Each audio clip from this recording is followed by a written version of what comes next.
Dragons in fantasy represent a lot of things. They represent power, sometimes power without thought.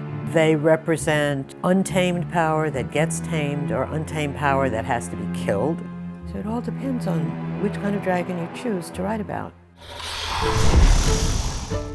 I think the way it evolved, it became, instead of cowboys and Indians, cowboys and dragons, because there were these two peoples, if you like, coming together. We enjoy being just a little bit sort of askance from the general take on these creatures.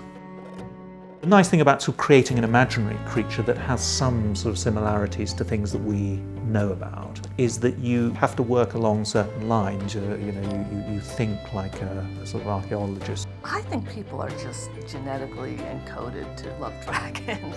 From very, very early days, people saw the remains of dinosaurs. I can't even imagine what it would have been like to come across some kind of, immense skull that was obviously of a reptile. I mean, of course it was a dragon. What else could it have been? A dragon is an archetype that people interpret differently.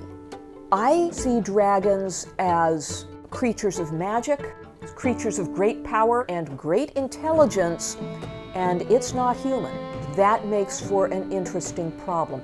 Every culture has stories about the strange creatures that you need to watch out for.